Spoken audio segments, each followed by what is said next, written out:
Oke, Assalamualaikum warahmatullahi wabarakatuh. Izin memperkenalkan diri sebelumnya, nama saya Muhammad Kodestian dengan NIM 099 dari kelas 2C. Oke, di sini kita akan sedikit membahas ekosistem mangrove. Oke, di kesempatan kali ini kita bisa sedikit belajar bersama-sama apa sih itu ekosistem mangrove, fungsi mangrove, dan bisa dibilang adalah manfaatnya bagi kita dan bagi kehidupan lingkungan sekitar kita. Oke, langsung saja. Di sini ada outline-nya atau bisa dibilang materi yang akan kita bahas pada video kali ini. Yang satu ada definisi mangrove, yang kedua apa itu mangrove, dan yang ketiga bentuk adaptasi akar mangrove, yang keempat bentuk adaptasi mangrove, yang lima cara pengenalan jenis, 6 bentuk tanaman, 7 bentuk akar, 8 zonasi, dan yang 9 ada fungsi biologis, yang terakhir dan yaitu fungsi mangrove. Oke, untuk yang pertama definisi mangrove, definisi ekosistem mangrove. Nah, yang kita tahu di sini adalah kelompok tumbuhan atau komunitas vegetasi hutan bakau yang tumbuh di wilayah pesisir tropis dan subtropis. Nah, yang kita tahu kan di sini mangrove memang sudah tidak jarang lah bagi kehidupan kita sehari-hari ya. Apalagi yang kita yang kehidupannya itu yang berada di pesisir atau di ya di sekitar-sekitaran laut gitulah. Karena mereka ini kan tumbuh juga tidak terlalu sulit, bisa dibilang karena mereka memiliki daya tahan yang tinggi terhadap cuaca ekstrim ataupun ya seperti pada air laut yang memiliki salinitas tinggi yang bisa kita bilang ya. Dan dia juga bisa hidup di daratan yang mungkin minim air gitu, yang kadang bergantung kepada pasut gitu ya, atau pasang surut yang terkadang mereka lagi kena air, dan mungkin saat surut dia tidak terkena air, dan bisa dibilang dalam beberapa jenis ada yang bisa bertahan hidup tanpa air. Bukan tanpa sih, cuma mungkin masih bisa dibilang bertahan hidup lama lah gitu ya. Oke. Selanjutnya ada apa itu mangrove? Di sini adalah mangrove adalah komunitas tumbuhan unik yang berkembang subur di garis pantai beriklim tropis dan subtropis, khususnya di area yang terendam dan terekspos air laut secara bergantian karena pasut. Oke. Yang kita bahas tadi yaitu mangrove ini juga terekspos pasut ya, pasang surut. Karena mereka ini juga tumbuhan yang bisa dibilang adaptasinya mungkin kuat ya, sangat tinggi terhadap iklim. Dia juga memiliki peran penting juga ya bagi lingkungan, bagi kita juga, mungkin bagi manusia dan bagi makhluk hewan lain ya yang berada di sekitar dia. Nah, di sini fungsi ekologinya juga ada di sini, yaitu yang satu itu adalah melindungi pesisir. Dari si mangrove ini juga yang kita tahu kan, yang sudah saya juga pernah lihat kenapa si mangrove ini banyak ditanam ataupun tumbuh di pesisir, karena salah satunya yaitu melindungi pesisir ini, karena dia bisa mereda suatu hantaman ombak yang akan seperti yang menyebabkan erosi kepada pesisir ini atau kerusakan, karena dia yang akan yang berada di depan suatu pesisir ini, dia yang akan tertabrak duluan oleh suatu ombak. Nah, untuk yang ke belakangnya itu dia akan seperti tidak terlalu kuat untuk si gelombangnya daripada yang di depan, daripada yang bisa dibilang lagi yang tidak ditanami mangrove, itu akan dampaknya jauh lebih besar. Dan yang kedua ada penyerapan karbon. Di sini juga yang kita tahu mungkin sudah tidak asing lagi lah ya dalam berita-berita yang sekarang, yang itu yang penyerapan karbon yang itu bisa kita bilang mangrove ini juga salah satu penyumbang penyerapan karbon yang sangat lumayan bagus gitu ya untuk kehidupan sehari-hari kita. Nah, yang ketiga adalah memberikan kehidupan. Nah, yang memberikan kehidupan ini bukan untuk kita saja gitu ya, bagi makhluk-makhluk lain yang seperti yang berada di lingkungan dia, yaitu ikan, mungkin bisa dibilang dari biawak, monyet, burung, itu masih banyak lagi. Selanjutnya yaitu adalah bentuk adaptasi akar mangrove. Nah, di sini bisa kita lihat, di sini ada jenis akar-akarnya yang bisa kita lihat dari sebelah kiri itu akar tunjang Rhizopora morphanata. Nah, di situ dia tuh berbentuk akar nafas. Bukan akar napas ini akar napas ini adalah bentuk suatu eh, apa bisa dibilang dia nih sebagai penyerapan oksigen terhadap mangrove tersebut. Nah, oke, di sini ada akar tunjang untuk Mesronata itu seperti ini ya, dia tuh mengeram kepada suatu substrat. Dia bisa dibilang agak kuat ya untuk menahan hantaman gelombang. Dan di sini juga bisa dibaca lagi, yaitu akar mangrove berarti secara luas biasanya bertahan hidup di lingkungan pesisir ekstrim yang ditandai oleh garam tanah yang berlumpur dan sedikitnya oksigen. Nah, di sini karena ada bantuan dari akar nafas ini, jadi si mangrove-mangrove ini bisa hidup dengan kadar oksigen yang rendah. Karena dia ini juga membantu penyerapan oksigen dari luar secara langsung gitu ya kepada si mangrove tersebut. Selanjutnya adalah bentuk adaptasi mangrove. Nah, di sini yang kita bisa tahu, di sini mangrove itu beradaptasi dengan sangat mudah. Mulai dari biji kecambah setelah matang dan jatuh ke tanah. Nah, dia ini bisa kita bilang mungkin bisa kita ambil dari Rhizopora yang Musronata yang tadi ya. Jika dia tuh suatu bijinya jatuh yang sudah siap matang gitu ya, pasti jatuh. Nah, yang seperti di gambar ini, dia bisa berada di genangan air ataupun langsung jatuh ke tanah. Itu dia bakal tumbuh jika si bijinya ini sudah menemukan suatu tempat atau substrat yang mereka bisa tanami lah gitu atau hidup. Jika mereka terapung-apung, dia tidak akan mati di situ sampai dia sebelum menemukan si substrat yang pas untuk dia hidup, dia pasti bakal tetap hidup gitu ya. Nggak mungkin dia tuh kayak mungkin pembusukan gitu, nggak. Dia bakal tetap hidup sampai dia menemukan substratnya dan dia bakal membuat suatu bisa dibilang gerombolan baru gitu ya. Oke, di sini bisa kita baca juga memang berkembang suatu di pohon membentuk struktur mirip calon akar. Nah, yang ini juga ada akarnya ya yang di bawah. Sini juga mungkin kalau ingin lebih jelas atau lebih detailnya, saya sudah sertakan link literatur atau referensi yang di bawah ini yang bisa kalian cari. Oke, selanjutnya ada cara pengenalan jenis. Nah, di sini yang kita tahu mangrove kan mungkin banyak sekali ya, mungkin dari berapa ratus mangrove itu tidak mungkin kan kita bisa mengenalinya hanya sekali lihat gitu ya. Mungkin kita juga perlu intinya wawasan lah untuk kedepannya agar kita bisa mengenali, oh ini adalah mangrove ini adalah mangrove ini, dan fungsinya juga si mangrove ini kan berbeda-beda ya. Ada yang tahan gelombang, ada yang intinya dia tuh tidak terlalu tahan. Untuk yang pertama kita bisa mengenalinya dari bentuk pohon atau tanamannya. Di sini bisa kita bilang ada yang si mangrove ini pohonnya ada yang gede sekali ya, untuk ukurannya juga mungkin bisa 10 meter ke atas, dan ada juga yang mungkin seperti semak-semak gitu kecil ataupun pendek. Dan yang kedua bisa kita mengenali dari bentuk buah. Bentuk buah sendiri bisa ada yang lonjong, ada yang bulat, ada yang seperti yang digambar ini ya, seperti cabai-cabai seperti ini, yang mungkin bisa kita bedakan untuk kedepannya jika sudah kita pelajari lah gitu ya. Dan selanjutnya yaitu yang ketiga ada bentuk susunan daun. Bentuk susunan daun juga sangat berpengaruh terhadap perbedaan jenis.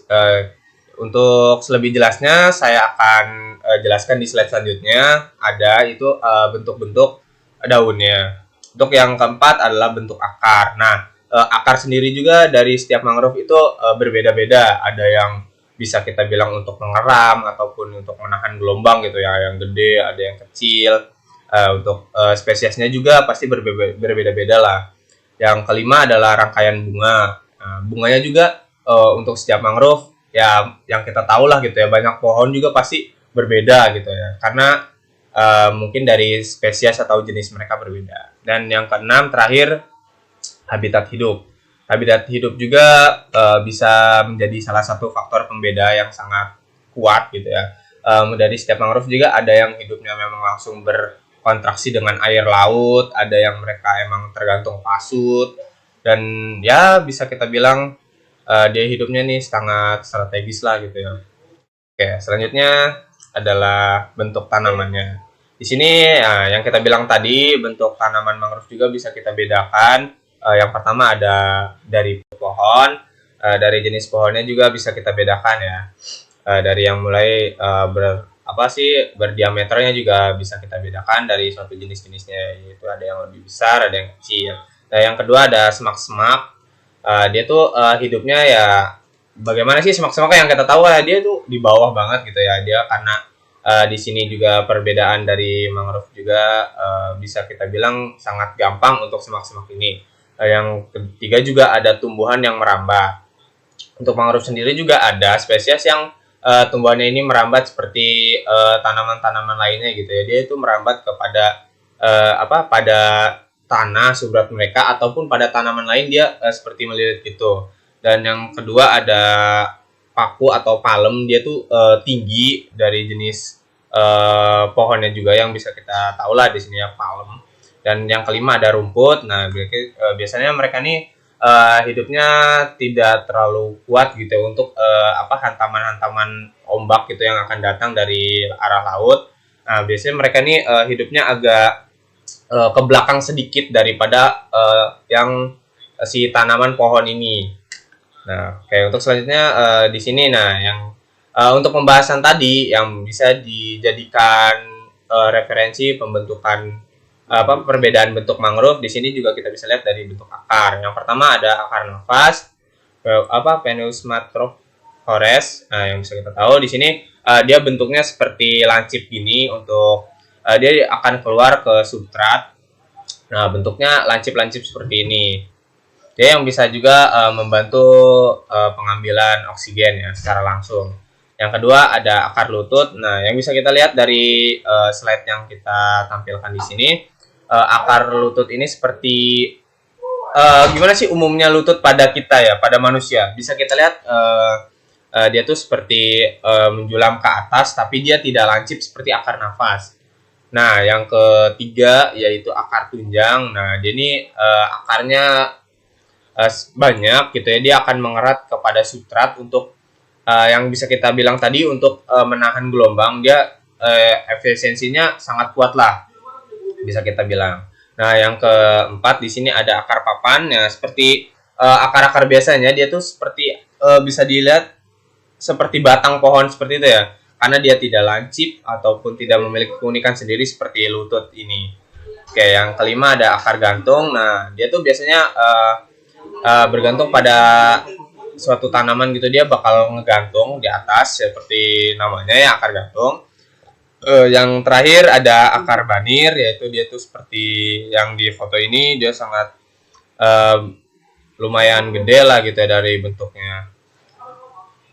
Ya, selanjutnya kita akan ke slide selanjutnya. Nah, di sini ada di sini maaf saya belum ganti. Di sini adalah bukan bentuk akar tapi bentuk daun. Nah, yang seperti kita bilang tadi, kenapa bentuk daun bisa menjadi salah satu pembeda suatu tanaman mangrove? Di sini juga banyak jenis-jenis bentuk daunnya. Yang pertama ada lanceolate atau lancip. Nah, di sini mangrove juga bisa kita bedakan dari bentuk daunnya. Di sini ada yang berbentuk lancip di ujungnya itu. Yang kedua ada berbentuk elliptikal yaitu atau elips.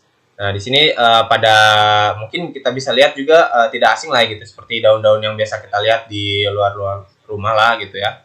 Yang ketiga ada oval, agak bulat seperti itu, mungkin hampir menyerupai bentuk telur ya. Ya, bentuk telur lah, kita emang tidak asing. Yang keempat ada di sini ada bentuk bulatan telur sungsang. Yang seperti ini kita bisa lihat di bagian kiri ya, yang nomor 4 itu memang seperti telur dan seperti telur sih. Saya lihat juga emang tidak jauh beda ya, mungkin hampir sama-sama oval, tapi dia yang lebih mirip kepada bulatan telur ya. Kayak yang kelima adalah kordet atau hati. Kita bisa juga mungkin bisa kalian lihat juga pada tanaman seperti sirih. Nah, itu hampir mirip sama si bentuk yang kelima ini, yaitu hati. Nah, itu bentuk-bentuk akar ini bisa menjadi salah satu pembeda yang bentuk-bentuk daun ini bisa menjadi salah satu pembeda yang sangat mudah lah gitu ya, karena mereka hanya memerlukan melihat dari bentuk fisiknya saja. Oke, untuk selanjutnya ya. Nah, yang di sini adalah zonasi untuk setiap mangrove. Karena mereka itu memang sudah tersusun dari awal hidup mereka sesuai kehidupan mereka, mulai dari yang berkontak langsung dengan air laut ataupun pasut, yaitu pasang surut, dan ada yang hidupnya memang terkadang tidak terlalu bertemu air secara langsung, mungkin dia menunggu hujan ataupun memang hidupnya seperti itu. Yang di sini kita yang bisa lihat yang awal ini adalah Activinia alba, itu juga menjadi salah satu jenis mangrove yang berkontak langsung terhadap air laut. Dia yang bertugas pertama untuk menangani suatu gelombang ataupun arus yang ingin menabrak pada pesisir. Nah, dia itu yang pertama dia akan menabrak yang pertama, itu gelombang yang pertama, yang kedua akan direda lagi. Seperti di sini ada pembagiannya garis-garis sesuainya yang untuk terakhir mungkin bisa di sini ada, untuk yang terakhir ini harusnya ada, yaitu seperti yang semak-semak tadi atau rumput yang bisa kita bilang tadi ya. Karena memang mereka tidak bisa berkontak langsung terhadap gelombang ataupun suatu arus yang besar, karena jika mereka hidup di paling pertama, dia tuh mungkin nggak bakal bertahan lama sih, karena dia bakal terhempas oleh ombak. Karena semak-semak ya yang kita tahu, dia juga tidak terlalu kuat untuk menahan suatu gelombang. Oke, seperti itu. Mungkin kita akan lanjut ke slide selanjutnya, yaitu adalah fungsi biologis. Yang pertama adalah tempat berkembang biaknya keanekaragaman hayati, hewan.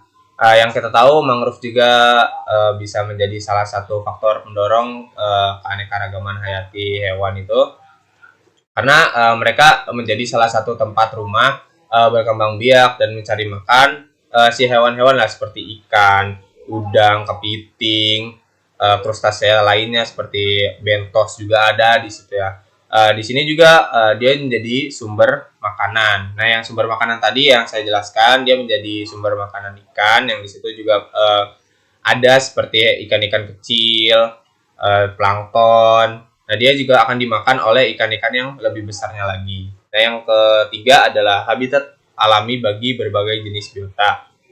Karena yang bisa kita tahu, mangrove ini bisa dibilang tanpa perawatan manusia itu mereka masih bisa hidup ya, karena juga bisa kita bilang dia hidupnya masih alami, karena jarang sekali berkontrak langsung dengan manusia ya, seperti tanaman-tanaman lainnya. Dan yang terakhir ada tempat berlindung bagi hewan-hewan. Nah, di sini yang kita tahu mangrove ini juga menjadi salah satu tempat berlindung bagi hewan-hewan, seperti ada mungkin yang bisa kita bilang sebagai sumber makanan. Nah, dia jika tidak ingin dimakan ataupun apa, dia bisa bakal bersembunyi di mangrove ini, karena yang bisa kita tahu mangrove ini si akarnya itu sangat kuat. Jika hewan lain seperti ikan-ikan yang lebih besar menabrak akar-akar si mangrove ini, juga mungkin akan kesulitan gitu ya bagi si ikan-ikan kecil yang masuk ke dalam akarnya untuk bersembunyi. Oke, yang selanjutnya adalah fungsi mangrove, masih sama. Nah, di sini kita lihat di slide-nya adalah fungsi fisik. Yang pertama adalah menjaga garis pantai. Kenapa bisa menjaga garis pantai? Karena si mangrove yang bisa kita lihat lagi kepada gambar yang sebelah kanan, dia mereda suatu hantaman gelombang dari laut yang ingin menabrak ke pesisir pantai. Nah, karena adanya si mangrove ini, jadi bisa mengurangi seperti erosi pantai gitu ya, mungkin untuk daripada yang tidak ada mangrove-nya yang pada bagian depan. Nah, yang kedua, melindungi daerah belakang mangrove. Nah, biasanya mangrove ini karena ditanami di pesisir juga, salah satunya faktornya itu adalah ada pemukiman di belakang mangrove ini. Kenapa begitu? Karena yang bisa kita bilang tadi, si mangrove bisa meredam gelombang yang ada di bagian depan hingga ke bagian belakang gitu. Karena di bagian depan misalkan dia kuat, dia sudah menghempas bagian pertama, si mangrove pertama, bagian kedua dia akan hempas lagi, yang ketiga dia akan hempas lagi, dan pasti misalkan sampai akhir, udah sampai pemukiman, dia akan tenang. Kalian bisa cek aja, videonya sudah banyak, ini mungkin beredar di sosmed atau di internet lainnya. Yang ketiga menjadi kawasan penyangga terhadap rembesan air laut. Nah, seperti itu juga dia juga menyerap air laut ataupun menjaga seperti longsor gitu ataupun rembesan yang air untuk ke dalam tanah yang terlalu berlebihan hingga menyebabkan si tanah itu seperti terlalu berlumpur lah. Dan yang keempat adalah pengolahan limbah organik. Dan di sini juga dia menjadi salah satu faktor pendorong jadi pengolahan limbah organik yang baik. Terus yang selanjutnya ada fungsi ekonomi. Yang di sini bisa kita lihat adalah penghasil kayu sebagai bahan bangunan dan kayu bakar. Nah, yang kita tahu tadi, mangrove adalah suatu tumbuhan yang memiliki batang ataupun pohon itu yang sangat kuat dan dia bisa dijadikan suatu bangunan seperti pintu ataupun bisa dijadikan sebagai fondasi-fondasi rumah yang berada di kehidupan kita sekarang lah ya. Mungkin kita bisa lihat di bagian-bagian yang berkehidupan di pesisir dan juga dia juga sangat mudah untuk dijadikan kayu bakar karena mereka ini sangat mudah jadi mungkin agak terancam lah ya kehidupannya. Dan yang kedua adalah madu dan obat-obatan dan makanan. Yang kita tahu mangrove ini juga tidak hanya menghasilkan kayu dan batangnya saja, yang kita tahu juga menghasilkan manfaat bagi manusianya yaitu sendiri dengan madunya dari buahnya dan itu tidak langsung dimakan ataupun diolah karena itu harus ada seperti ekstraksi, pengujian lainnya sama obat-obatan juga untuk beberapa jenis itu masih bisa untuk dijadikan obatan dan makanan. Yang ketiga adalah pariwisata. Nah, yang kita tahu juga ada hutan mangrove yang dijadikan wisata yang bisa menambahkan nilai ekonomis bagi kita juga ya. Nah, setelah lama kita membahas fungsi atau ekonominya, fisiknya, kebaikannya. Nah, di sini juga ada yang menjadi salah satu ancaman faktor dia hidup itu. Yang pertama adalah penebangan liar. Nah, terjadi penebangan liar ini adalah faktor ekonomi dari kita sendiri yaitu disebabkan oleh manusia karena dia memiliki standar ekonomi yang tinggi seperti penghasil kayu yang kita bahas tadi dan pembangunan untuk bahan kayu bakar juga. Nah, ini yang menjadikan kita seperti harus gitu ya untuk mengambil si mangrove ini karena dia selagi bisa kita jual karena memang kita menanam juga tidak terlalu repot. Jadi banyak sekali dari aktivitas manusia ini menyebabkan penebangan liar. Dan itu juga menjadi salah satu ancaman bagi si mangrove ini hidup. Karena yang kita tahu juga si mangrove ini hidup, dia tuh bakal tumbuhnya itu tidak dalam waktu sebentar. Mereka akan lebih lama tumbuh daripada pohon-pohon atau tanaman-tanaman yang biasa kita lihat di sekitar kita lah. Yang kedua adalah pencemaran limbah industri dan rumah tangga. Nah, yang kita tahu juga di sini banyak yang kita tahu juga di sini limbah-limbah industri seperti B3 ataupun pencemaran kimia lainnya itu sudah mulai masuk ke area perairan yang mengelilingi kehidupan si mangrove ini di suatu lingkungannya dan itu dapat menyebabkan terganggunya proses fotosintesis mereka yaitu untuk bernafas juga ataupun respirasinya dan itu bisa menyebabkan kekurangannya oksigen bagi si mangrove dan bisa menyebabkan parahnya itu adalah kematian bagi si mangrove. Yang ketiga adalah perubahan iklim. Nah, kenaikan permukaan air laut. Nah, terkadang memang yang kita tahu juga ya karena iklim ini memang terkadang sering berubah. Salah satu faktor utama juga yang kita tahu ya mungkin berita yang sudah tidak asing lagi yaitu adalah pemanasan global karena yang bisa kita tahu dari es yang berada di kutub itu mencair dan menyebabkan kenaikan muka air dan itu juga menyebabkan si mangrove ini bisa mati karena mereka juga kan yang kita tahu ada yang hidupnya memang tidak sekuat yang langsung bertemu dengan air laut dan itu juga sangat ya merugikan bagi ekosistem mangrove inilah. Oke, seperti itu mungkin yang bisa saya jelaskan. Oke, untuk slide selanjutnya adalah terima kasih sudah menemani sampai akhir lah ya. Jika memang ada salah kata ataupun kekurangan, mohon maaf ya. Kita juga di sini sama-sama belajar. Mungkin bila ada salah itu bisa kalian perbaiki lagi dan kita ambil baiknya saja dari video ini. agar kita bisa menjaga ekosistem mangrove ini untuk kehidupan kita di akan mendatang ya, karena pasti mereka ini sangat-sangat dibutuhkan lah dalam kehidupan kita. Jika tidak ada mangrove sendiri, tau lah gitu ya, dari pesisir kita akan terhempas ombak yang sangat kencang. Mungkin yang warga-warga yang hidup di pesisir juga tidak akan tenang ya tanpa si mangrove ini. Jika dia tidak ada juga mungkin merugikan bagi biota-biota lain seperti ikan ataupun hewan-hewan lainnya di darat, burung, monyet, biawak, seperti itu. Jadi dari adanya video yang saya buat ini, sama-sama lah kita menambah wawasan kita terhadap lingkungan sekitar kita dan menjaganya dan mengurangi merusak alam, karena alam itu memang gratis gitu ya, tidak perlu biaya ataupun apa, tapi kita terlalu gelap mata dan akhirnya merusak ekosistem tersebut tanpa memikirkan dampak berkelanjutannya. Oke, seperti itu saja. Mohon maaf bila ada kurangnya. Assalamualaikum warahmatullahi wabarakatuh.